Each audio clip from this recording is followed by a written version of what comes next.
Bonjour et bienvenue dans cette vidéo qui porte sur la conciliation bancaire dans Budget Express. Qu'est-ce que la conciliation bancaire? Eh bien, c'est d'inscrire le réel, les données réelles qui proviennent de vos comptes bancaires ou de vos cartes de crédit dans le logiciel. Comme vous le savez, le logiciel n'est pas connecté directement sur ces comptes de banque ou de carte de crédit, donc vous devez les inscrire par le système. Budget Express ne se connectera jamais directement sur les comptes bancaires, ceci pour une question de sécurité. Nous ne voulons pas avoir vos mots de passe et numéros de compte bancaire directement dans le logiciel. Donc, la conciliation bancaire doit être effectuée à partir des fichiers qui proviennent de votre banque, ou vous pouvez aussi le faire manuellement. Juste pour vous montrer une petite un peu d'aide dans les fichiers qui proviennent de votre banque. J'ai pris deux exemples au hasard. Donc, comme par exemple à la Banque Royale, règle générale, c'est souvent d'en télécharger vos opérations. Vous pouvez choisir plusieurs types de fichiers. Les fichiers de type Quicken sont en règle générale les fichiers les plus simples à utiliser. Par exemple, chez Desjardins, c'est la même chose. En relevé documents, vous avez la conciliation bancaire et vous pouvez choisir encore une fois le type de fichier Quicken. Ce sont des fichiers qui sont acceptés par Budget Express sans problème. Donc, regardons les deux manières d'effectuer la conciliation bancaire. Tout d'abord, allons dans notre menu de conciliation. Le menu de conciliation permet la conciliation à partir des fichiers de la banque, la caisse ou de vos cartes de crédit, telles qu'on vient juste de discuter. Donc, c'est vraiment dans ce menu que tout le travail va s'effectuer. Pour la conciliation manuelle, nous allons vous faire une petite démonstration tout à l'heure. La conciliation manuelle est faite à partir du calendrier. Donc, tout d'abord, allons chercher les fichiers que nous avons téléchargés, évidemment, tout d'abord, à partir de notre compte bancaire. Donc, les fichiers acceptés, comme on a mentionné, c'est les fichiers de type OFX, QFX ou CSV. Je vous mentionnerai que les fichiers CSV, il y a encore un peu de travail à effectuer car certains, d'une banque à l'autre, les fichiers CSV ne sont pas toujours configurés de la même façon. Donc, certains fonctionnent très bien, d'autres un peu moins, tandis que OFX et QFX, ce sont des marques vraiment, des extensions qui sont testées depuis très longtemps. Donc, en cliquant dans le petit carré, la fenêtre ouvre et il nous présente tous nos fichiers qui sont disponibles pour la conciliation.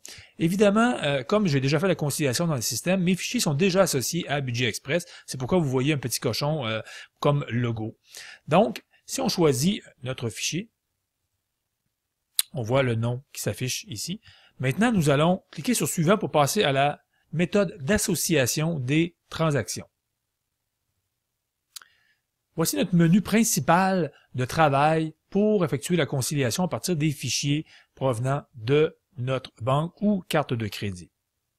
Donc, on voit toutes nos données à gauche. C'est toutes les données de notre fichier, donc provenant de la banque ou de la carte de crédit. Tandis qu'à droite, c'est mes données planifiées de Budget Express déjà rentrées dans le système. Donc, comme je veux effectuer la conciliation de janvier, par défaut, le système nous présente toujours le mois présent. Je reviens en arrière en cliquant sur Dernier mois pour voir mes opérations de janvier. Donc, c'est aussi simple que ça. On peut changer les périodes. On peut choisir une période personnalisée, une semaine, une année complète. Ça dépend tout dépendamment du type de conciliation, au moment surtout que vous effectuez votre conciliation. Il n'y a personne qui le font de la même façon rendu ici. Donc, le travail qui est à faire consiste à associer les transactions provenant de notre fichier de banque vers les données planifiées de Budget Express. Tout d'abord, effectuons une conciliation simple. Prenons la première, la conciliation provenant de Costco. Costco, dans mon cas, moi, je l'associe à mon épicerie. Donc, en cliquant sur le montant concilié, qui est ici à droite, par défaut, le système ira porter le montant de 110,25 dans mon épicerie et remplacera le montant planifié qui était de 250 pour le remplacer par le nouveau montant de 110,25. Comme vous voyez, le montant a changé, il est en bleu, il présente que, oui, il y a eu déjà une conciliation qui a été effectuée jusqu'ici dans ce compte. Et évidemment, de notre côté gauche, on voit que le Costco a déjà aussi été concilié. Si je veux, par exemple, concilier un autre montant dans le même épicerie, je sais que le paiement du 4 janvier a été effectué pour l'épicerie, je peux encore une fois cliquer sur le même sous-poste budgétaire et les données vont s'additionner. Donc, vous voyez maintenant, je suis rendu à 229,95 pour mon épicerie. Il a additionné les montants de 110,25 et de 119,70. Donc, c'est de cette façon que pour chacun de nos opérations, nous pouvons effectuer la conciliation. On peut faire la même chose pour les revenus. Par exemple, bon, mon revenu de paye qui est ici, je veux le concilier directement dans mon compte de paye. Donc voilà, c'est fait. Donc mon montant est concilié. Les montants changent toujours de couleur lorsque ils ont été conciliés. On va faire un petit peu plus vite pour en faire quelques-uns. Par exemple, bon, un autre revenu de paye, donc je concilie ici. Une autre dépense provenant, c'est pas une dépense, ça c'est une dépense, provenant d'un chèque, ça je sais que ce chèque c'est pour mes assurances, donc par exemple, non, c'est pas pour les assurances, c'est pour le hockey, donc de Jimmy. Donc vous pouvez effectuer chacune de ces opérations. Comme vous voyez, il y a plusieurs pages qui proviennent de mon fichier, même chose du côté des dépenses et des revenus, il y a plusieurs pages, donc évidemment les informations sont présentées en ordre de date. À chaque fois que l'opération est conciliée, donc est placée directement dans mon compte planifié, vous avez vu les montants changer, donc ils sont complétés avec ce montant. On peut en ajouter tant ou aussi longtemps qu'on en a besoin, comme j'ai fait tout à l'heure dans l'épicerie, mais cela veut dire que comme le montant le montant planifié a été modifié, donc c'est le montant réel maintenant qui est saisi. Le montant planifié est toujours disponible, évidemment, on va aller voir dans les revenus tout à l'heure, dans les calendriers et dans les analyses tout à l'heure pour voir comment s'est comporté le fait de concilier une opération. Pendant que nous sommes dans le menu ici, je veux mentionner d'autres petites opérations que nous pouvons effectuer. Par exemple, lorsque l'on veut créer une opération uniquement de réel, ce qui veut dire que je ne veux pas planifier une opération parce que celle-ci ne reviendra probablement pas ou revient tellement occasionnellement que je ne veux pas créer une donnée planifiée pour celle-ci. On peut utiliser le petit bouton qui est ici à droite de l'opération provenant de mon compte bancaire. Par exemple, ici pour Bureau en gros, j'ai acheté un logiciel. Donc, en cliquant sur le petit plus, là, on peut sélectionner un sous-poste budgétaire provenant de du système, évidemment, tous les postes budgétaires que vous connaissez. Si vous en avez saisi de nouveau, vous allez les voir à l'intérieur de cette fenêtre. Par défaut, vu que j'ai cliqué sur un montant, je vais juste revenir en arrière pour vous le montrer, j'ai cliqué sur un montant qui était négatif, donc c'était une dépense. Évidemment, il m'a présenté la liste des dépenses. Si j'aurais cliqué sur un montant positif, donc provenant d'un revenu, évidemment, ce serait la liste des revenus qui serait apparue ici. Donc, si je continue pour faire mon opération, en cliquant sur Bureau en gros, je peux choisir que, bon, justement, j'ai parlé que c'était un logiciel, je choisis le sous-poste budgétaire logiciel. Celui-ci sera maintenant saisi et il sera marqué Bureau en gros avec la date du 8 janvier et le montant de 73,10 pour cette nouvelle dépense de réel. Par exemple, si on veut plutôt créer une nouvelle opération, par exemple, dans mes opérations de dépenses ou de revenus, j'avais omis d'effectuer une opération pour les dépenses de restaurant. J'ai une dépense d'un restaurant qui est ici, que je veux associer, mais c'est une dépense qui revient régulièrement, donc le restaurant, j'y vais assez souvent. Je veux créer une nouvelle opération. Donc, le bouton plus qui est ici me permet d'effectuer cette opération planifiée. Donc, quand on clique sur une dépense, par exemple ici, je reviens dans le menu que vous connaissez certainement, qui me permet de créer une nouvelle dépense planifiée. Donc, je vais aller chercher ma dépense diverse de restaurant. Et ma planification, je peux inscrire un montant que je planifie par mois, par exemple. Par exemple, je dis, moi, je dépense à peu près 100 $ par mois. Et la dépense, je veux que ça commence évidemment au mois de janvier parce que ma dépense, je suis en train de faire la conciliation de janvier. Et je paie, règle générale, par carte de crédit Visa. Donc, j'enregistre. Et maintenant, cette nouvelle opération est disponible ici. Donc, je peux maintenant effectuer la conciliation directement par le menu et à ce moment-là, mon opération de restaurant a été créée et elle sera dans le système pour jusqu'à temps que je mette une date de fin car je n'en avais pas mis jusqu'ici, donc c'était pour toujours.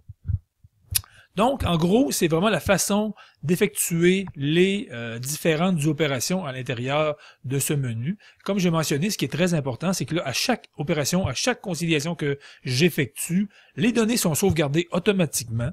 Donc, si je décide de sortir du menu directement par ici, on a un message qui me dit, bon, attention, si vous sortez, si vous êtes-vous certain de vouloir sortir de la conciliation, l'effet de sortir directement par là, c'est que mais si j'ai pas terminé le travail de conciliation, je devrais retourner dans mon menu et rechercher mes données, rechercher mon fichier de conciliation. Cependant, toutes mes données conciliées, restaurant, la paye, etc., le seront quand même dans mon calendrier. Bon, je vais sortir correctement. Je vais faire suivant pour terminer ma conciliation. J'ai pas terminé toute la conciliation, mais je vous l'évite pour les fins de ce vidéo. Donc, en cliquant sur terminer, on a encore le message qui me dit que de vouloir sortir. Pourquoi on donne ce message encore une fois? C'est que lorsque l'on sort du menu de conciliation, comme j'ai mentionné plus tôt, si vous n'aviez pas réellement terminé le travail comme moi, bien à ce moment-là, vous devez aller rechercher votre fichier encore une fois et reprendre le travail où vous étiez rendu. Donc, je vais sortir. Automatiquement, on retourne toujours dans le calendrier après avoir effectué notre conciliation. Voyons l'effet de ce que nous avons fait comme travail pour la conciliation automatique. Rapidement, on peut voir que les données qui ont été conciliées ont toujours un petit crochet en avant. Vous voyez, les deux payes ici, je les avais conciliées, tandis que les deux payes qui sont ici, je ne les avais pas conciliées. Donc, c'est pour ça qu'eux ont des crochets et eux en ont pas. Donc, si je clique pour voir l'opération journalière, on voit que mon revenu réel, maintenant, il avait été planifié de 500 $, mais j'ai concilié 852,82 qui vient de paye CSS. Donc, c'est pourquoi le montant a changé. Donc, vous remarquerez aussi que l'opération effectuée, cette opération a eu lieu a été mis automatiquement à oui.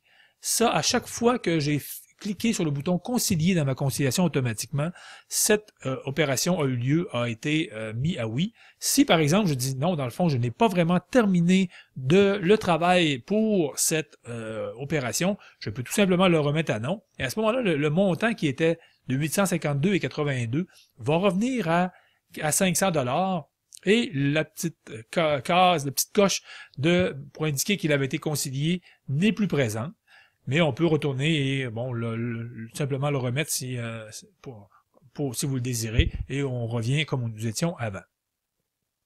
Bon, maintenant, une fois que la conciliation automatique a été effectuée, nous pouvons aussi effectuer, comme je vous mentionnais plus tôt, une conciliation manuelle. La conciliation manuelle se fait par le calendrier. C'est extrêmement simple. Tout ce que vous avez à faire, c'est de cliquer sur une opération. Par exemple, Internet, ici, je ne l'ai pas concilié. Donc, je peux cliquer dessus et dire, bon, mon montant de planifié de 99 $, ce n'est pas vraiment le montant qui a été passé chez Bell. Je vais créer une nouvelle opération. Je vais dire, bon, chez Bell, j'ai eu un rabais ce mois-ci, c'est rare, mais on va faire comme si j'aurais eu un beau rabais. J'ai payé 85 $ à la place de 99 comme il était prévu. Donc, en mettant mon 85 $, tant aussi longtemps que je n'ai pas inscrit cette opération a eu lieu, bien, le montant va toujours rester le 99 dans mon menu du calendrier. Cependant, lorsque j'indique que cette opération a eu lieu, j'enregistre. Et maintenant, on voit que mon opération manuelle, ma conciliation manuelle s'est effectuée. Évidemment, à chaque fois que j'effectue une conciliation, ça a un effet direct sur les comptes. Ici, si je vais dans mon compte, on voit que la variation est de 85 $ et non de 99, car j'avais indiqué au 5 janvier que au départ, c'était 99 $, mais que j'ai changé pour la conciliation à 85. La conciliation n'est pas obligatoire pour tous nos comptes bancaires. Évidemment, lorsque l'on effectue des opérations qui sont planifiées avec des montants fixes, Par exemple, l'assurance auto. L'assurance auto est de toujours, dans mon cas, de 45 $ par mois. Donc, je n'ai pas besoin de chaque fois de dire, bon, ben non, c'est pas 45, c'est un autre montant, c'est pas vrai, c'est toujours 45 $. Donc, je ne suis pas obligé d'effectuer l'opération de dire, ah ben, cette opération a eu lieu, 45 $. On n'est pas obligé à chaque fois de l'effectuer. Dans mes analyses, si je n'effectue pas cette opération, le montant planifié et le montant de réel sera toujours égal, donc de 45 $. En parlant des analyses, allons-y pour aller voir l'effet au mois de janvier des opérations que je viens d'effectuer. Nous allons regarder le rapport détaillé par opération. Et ce que je veux voir, c'est le comparatif. Le comparatif, c'est très important, c'est vraiment le rapport qui me permet de voir le planifié versus le réel. En plus, ce que j'aimerais voir dans mon rapport détaillé, c'est les données de conciliation. C'est quoi les données de conciliation? C'est les descriptions de chacune des opérations qui ont été conciliées. Donc, si je lance l'analyse pour le mois de janvier, on peut voir ici quelques informations. Par exemple, l'opération du 1er janvier, ici, on voit qu'elle n'est pas en bleu, elle reste en noir, donc elle n'a pas été conciliée. Mais parce que j'ai pas eu besoin de faire de modifications, là, il n'y a pas eu de différence, par exemple. Pour le restaurant, on en parlait tout à l'heure, j'ai créé cette nouvelle opération directement dans la conciliation. Eh bien, on voit qu'elle a été conciliée. Mon montant réel est bien de 137,97 et il était planifié de 100 $. Donc, je suis en déficit pour ce mois-ci au niveau du restaurant. Et on peut voir à quel endroit j'ai mangé, donc à la cage, dans ce cas précis. Donc, on peut voir chacune des descriptions. Quand on en a plusieurs, comme dans un cas présent ici, chacune d'elles vont être indiquées. Il n'y a pas de limite sur le nombre d'opérations qu'on peut associer à une transaction, à un sous-poste budgétaire dans le système. Donc ça, c'est la façon de pouvoir voir les différentes conciliations qui ont été effectuées et faire mes vérifications pour voir les différences, pour voir les entrées et les sorties ce mois-ci. Donc, je suis en déficit entre le budget planifié versus mon budget réel de 881 $. Donc, c'est vraiment important d'effectuer, après avoir fait notre conciliation, de s'assurer qu'on n'a rien oublié, de vérifier, de valider avec nos comptes bancaires que, évidemment, toutes les données ont été bien saisies. Parlant de compte bancaire, j'ai fait la conciliation à partir de mon compte principal, donc on peut voir l'effet, c'est la même chose dans mon compte principal de toutes les données qui ont été saisies. Si je l'aurais fait au niveau de mes cartes de crédit ou de mon compte conjoint, ça serait la même chose. D'ailleurs, c'est vrai, j'avais parlé du restaurant qui avait été payé par carte Visa, donc on peut voir que on a aussi une conciliation au niveau des cartes de crédit. D'ailleurs, je vais prendre cet exemple du restaurant pour vous montrer un élément important que vous avez vu, la dépense de restaurant était passée par mon compte principal, c'est celui que j'avais concilié, mais j'avais saisi que ma dépense était payée par Visa normalement. Dans le cas présent, en date du 1er janvier, je peux effectuer une modification pour dire non, ce n'est pas vrai, l'impact n'a pas passé dans Visa comme c'est prévu, je l'ai vraiment passé dans mon compte principal. Donc, ce que ça va changer la donnée, l'opération journalière uniquement pour le 1er janvier et évidemment la dépense réelle va maintenant être enregistrée dans ce compte. Cependant, quand je retourne, par exemple, au mois de février et que je vais voir la planification pour le restaurant, elle est encore planifiée par Visa. Dernier point, dans la conciliation, il est possible de voir, lorsque vous téléchargez vos données à partir de votre compte bancaire ou de vos cartes de crédit, principalement au niveau de votre compte bancaire dans l'exemple que je veux vous parler, il est possible de télécharger plusieurs comptes ou comptes et cartes de crédit à la fois. Il faut faire attention à ce moment-là, lorsque l'on effectue cette opération. Je vais prendre un exemple ici. Un fichier dans lequel j'ai des données qui proviennent d'un compte chèque, mais j'ai aussi les données qui proviennent de ma carte de crédit. Donc, à ce moment-là, il faut faire attention de bien concilier chacune des dépenses avec le bon, les données qui sont avec les dépenses qui sont avec chèque ou les dépenses qui sont avec carte de crédit dans la bonne opération. Mais s'il y a une erreur ou une modification à effectuer, vous avez vu que c'est très simple dans le calendrier et c'est très simple aussi à analyser à partir de l'analyse en utilisant le comparatif.